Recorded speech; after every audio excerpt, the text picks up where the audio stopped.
Hello guys and welcome to Unique Study Point. आज की इस वीडियो में आपको बताऊंगी कि ध्वनि क्या है। मैंने पिछले वीडियोस में आपको पठन क्या होता है, वर्ण क्या है, शब्द क्या है और वाक्य क्या है, मैंने इन 4 क्लासों में आपको चारों टॉपिक के बारे में कवर किया है। तो जिन लोगों ने ये वीडियोज़ नहीं देखे हैं तो वो प्लेलिस्ट में जाकर के देख सकते हैं। ठीक है, या तो फिर मैं डिस्क्रिप्शन में लिंक दे दूँगी, आप वहाँ से भी जाकर के वो सारी क्लासेस देख सकते हैं। ठीक है, इसके बाद ही आप ये ध्वनि क्या है, ठीक है, इसके बाद ये वाला वीडियो देखिएगा। तो आप पहले वो वाले वीडियो देखिए, इसके बाद ये देखिए, ताकि आपकी 4 क्लासेस जो मिस हो गई हैं तो वो आप पहले देखें, उसके बाद ये। ठीक है, चलिए स्टार्ट करते हैं कि ध्वनि क्या है। ध्वनि क्या है? ध्वनि भाषा की क्या है? लघुत्तम, सार्थक एवं अनिवार्य इकाई है। कैसी है? लघुत्तम कैसी है? सार्थक इकाई है। लोग पूछे ध्वनि क्या है, तो लघु ध्वनि क्या है? भाषा की सार्थक एवं लघुत्तम क्या है? इकाई है। समय अनुसार इसमें परिवर्तन होते रहते हैं। ध्वनि शब्दों की आधारशिला है, जिसके बिना शब्द की कल्पना नहीं की जा सकती। इन ध्वनियों को भाषा वैज्ञानिक शब्दावली में क्या कहते हैं? स्वनिम कहते हैं। ये आपको याद रखना है। स्वनिम क्या होती है? जो भाषा की जो लघुत्तम इकाई होती है ध्वनि, वही क्या होता है? स्वनिम का, जैसे एक एक वर्ण जो होते हैं, तथा अंग्रेजी में इसको क्या कहते हैं? फोनिम कहते हैं। जब यह ध्वनि सार्थक बन जाती है तो भाषा बन जाती है। इसी ध्वनि को लिखित रूप में ध्वनि क्या कहते हैं? चिन्ह कहते हैं तथा वर्ण कहते हैं। वर्ण को अक्षर भी कहते हैं, जैसे आ ए गा चा आदि बोले जाते समय ध्वनियों क्या होती है, लेकिन लिखित रूप में ये वर्ण या अक्षर होते हैं। आपको मतलब जो जो बोला जाता है वो ध्वनि है, लेकिन यदि उनको लिख दिया जाता है तो वो किस में बदल जाते हैं? अक्षर या वर्ण में।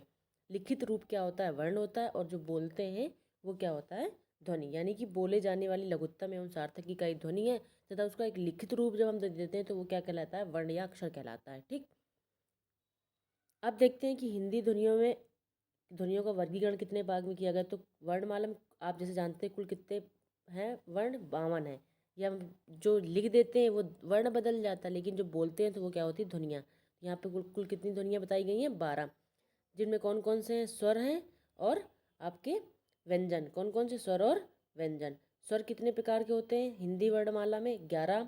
छोटा आ, बड़ा आ, छोटी ई, बड़ी ई, छोटा ऊ, री, ए, आई, ओ और आओ। व्यंजन क्या होते हैं? व्यंजन को डिवाइड किया गया। पहला का वर्ग, चा वर्ग, टा वर्ग। का वर्ग को कंठ बोलते हैं, चा वर्ग को तालु, टा वर्ग को मूर्धा,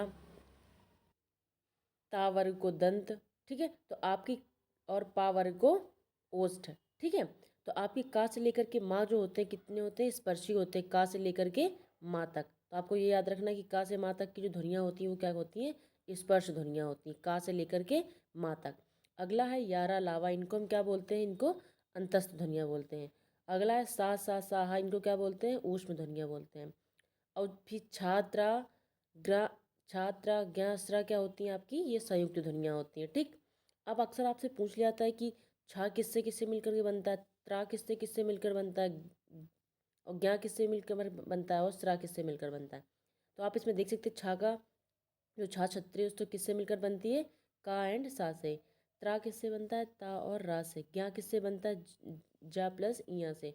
स्रा किससे बनता है? सा प्लस रा से। ठीक, तो ये आपसे पूछ लिया था कि इनका ये किससे किससे मिलकर के बनते हैं, तो आपको ये सारे टॉपिक आपको ये आपको याद रखने पड़ेंगे। ठीक है, अब देख लेते हैं अयोग भाग कौन कौन से होते हैं। तो अयोग भाग कौन कौन से होते हैं? अंक और आहा, अनुसार और विसर्ग। अब द्विगुण व्यंजन क्या होते हैं? अब आपको द्विगुण और अंगा में बहुत कन्फ्यूजन होता है, तो इसमें जो बिंदी लगी होती है वो आपके द्विगुण व्यंजन होते हैं। ठीक, अब देख लेते हैं ध्वनियों के वर्गीकरण के आधार पर कितने भागों में बांटा गया। तो स्वर, काल, स्थान और प्रत्यय एवं अनुप्रदान। तो आपको कितना याद करना है? आपको आपको स्थान के अनुसार याद करना है और प्रत्यय के अनुसार। स्थान और प्रत्यय के अनुसार। तो स्थान कौन कौन से होता है? जैसे आप इसमें देख सकते हैं, काकल्य होता है, कंठ होता है, तालु होता है, मूर्धा होता है, वत्स होता है और दंत और ओष्ठ। आपको ये याद रखना कि मैंने आपको का से माँ तक बताया स्पर्शी, इसके बाद फिर आपका आता है अंतस्थ, फिर ऊष्म, फिर अंतस्थ ऊष्म, और फिर संयुक्त व्यंजन, फिर द्विगुण व्यंजन। ठीक है, लेकिन का वर्ग को कंठ बोलते हैं, ता वर्ग को तालु। इस तरह का आपको याद करने पड़ेंगे। ठीक है, इस तरह से जब आपको ये दिए गए हैं। देखो देखो, जैसा कि इसमें दिया गया है कि देखो, कहा को क्या बोलते हैं? कांकल्य बोलते हैं। कंठ किसको किसको बोलते हैं? आ, बड़ा आ, का वर्ग पूरा, और विसर्ग को। आप लोगों ने यदि संस्कृत में पढ़ा होगा तो उसमें सूत्र होता है अकुह विसर्जया नाम कंठा। यानी आ वर्ग, आ और का वर्ग और विसर्ग जो होते हैं उसका उच्चारण स्थान कहाँ से होता है? कंठ से होता है। दूसरा है तालव। तो इचु यसानाम तालु, संस्कृत में सूत्र होता है इचु यसानाम तालु। तो ई चा वर्ग और क्या होता है या और शा का उच्चारण स्थान कहाँ से होता है? तालु से। अगला है ऋतु रसानाम मूर्धा, यानी कि रा और टा वर्ग और डा सा, यानी कि रा री हो गया, टा वर्ग हो गया, रा और सा। ये कहाँ से क्या होता है? मूर्धन्य से होता है। अगला है वत्स, ना ला और शा। दंत से उदाहरण कहाँ से होता है? ता था दा धा धा, पूरा जो पूरा वर्ग होता है। ओष्ठ क्या? उपदमानी ओष्ठ है, तो ऊ पा वर्ग और माँ, ठीक है, पूरा हो गया। अब का कंठ दंत प्लस ओष्ठ होता है, कौन किसका होता है? वा और फा का। दव्योष्ठ क्या होता है? पा वर्ग पा फा बा भा माँ, ठीक है, ये पूरा हो जाता है आपका। तो वो आपका स्थान के आधार पर हो गया, ये आपका किसके आधार पर हो गया? प्रत्यय के आधार पर। आपको सिर्फ दो याद रखना है, आधार के स्थान के आधार पर और प्रत्यय के स्थान। कंठ ताल मूर्धा दंत ओष्ठ स्पर्श द्विगुणित और कौन? संयुक्त व्यंजन, ठीक है। प्रत्यय के आधार पर आपको सिर्फ दो याद करने, कौन कौन से? अभ्यंतर प्रत्यय और आपके कौन से हो गए? वाह्य प्रत्यय। अभ्यंतर और वाह्य प्रत्यय, ये किसके प्रत्यय के दो भेद होते हैं? अभ्यंतर और वाह्य। अब आपको देखना है कि अभ्यंतर प्रत्यय में कौन कौन से आते हैं। तो इसमें क्या होता है? अभ्यंतर प्रत्यय में पहला आ जाता है आपका विवृत, जिसमें आपके क्या आते हैं? सभी स्वर आते हैं। स्वर कितने होते हैं हिंदी में? हिंदी वर्णमाला आपकी 11 स्वर होते हैं। दूसरा आ जाता है स्पृष्ट व्यंजन, जैसे मैंने आपको बताया का से लेकर के माँ तक का वर्ग, इसमें आता है चा वर्ग, टा वर्ग, ता वर्ग और पा वर्ग, 25 कुल वर्ण होते हैं। तीसरा है ईषट विवृत। ईषट विवृत में क्या कहते हैं? सा सा साहा, ये आपके सभी ऊष्म व्यंजन इसमें आ जाते हैं ईषट विवृत में। और आपका संवृत में क्या होता है? संवृत तो आप इस प्रयोग के आधार पर केवल छोटा आ जाता है उसमें। और ईसठ संवृत में क्या होता है?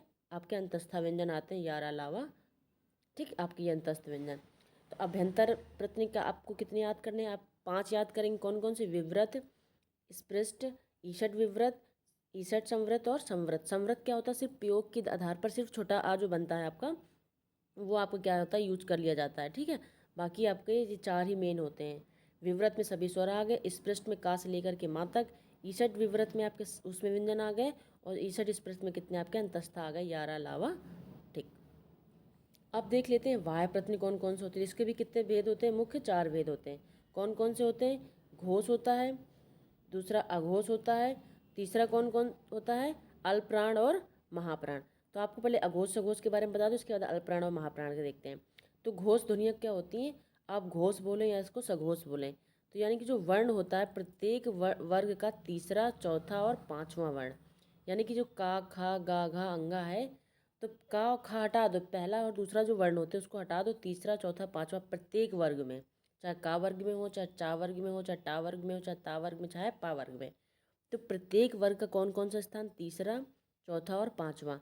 और इसके साथ साथ अंतस्था व्यंजन आपके आते हैं यारा लावा। तो इसमें कुल कितने हो जाते हैं आपको? 31 वर्ण। आपसे पूछ लिया था कि घोष में कितने वर्ण आते हैं टोटल, तो 31। कैसे याद करेंगे? घोष यानी कि 3, 4, 5 और अंतस्थ। अब अघोष की बात की जाती तो आपके 3, 4, 5 जब यानी तीसरा, चौथा, पांचवा वर्ण जब आपके घोष हो गए, तो बचे कौन से? पहला और दूसरा। तो प्रत्येक वर्ग का पहला, दूसरा और इसमें क्या आते हैं? ऊष्म व्यंजन आ जाते हैं। इसमें टोटल कितने हो गए आपके? 13, ठीक। आई होप आप समझ गए होंगे। यहाँ पे आपको गलत लिखा हुआ है, तो आप यहाँ पे 19 कर लीजिएगा, 31 नहीं हो, क्योंकि तीन तीन आपके हर एक वर्ग में 3 है, तो आपका क्या हो जाएगा? यहाँ पर 19 हो जाएगा, ठीक। तो आप यहाँ पे आपको सही करना पड़ेगा, आपको यहाँ पे 19 होगा, क्योंकि तीन तीन एक वर्ग में हुआ और 5 वर्ग में कितने हो गए? 15 हो गए। 15 4 19 होते हैं, ठीक है। तो आप यहाँ पे 19 कर लीजिएगा।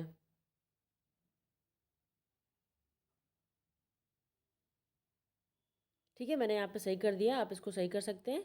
आपको क्या याद रखना है? तीसरा, चौथा, पांचवा वर्ण होता है, और क्या होता है? यारा लावा और हाथ, ठीक है। आपको टोटल निकाल लेना कितने आते हैं। इसके बाद अघोष में क्या होता है? जो पहला दूसरा वर्ण हो गए, ये हर वर्ग का पहला दूसरा वर्ण, और आपका क्या हो गया? ऊष्म व्यंजन, ठीक है।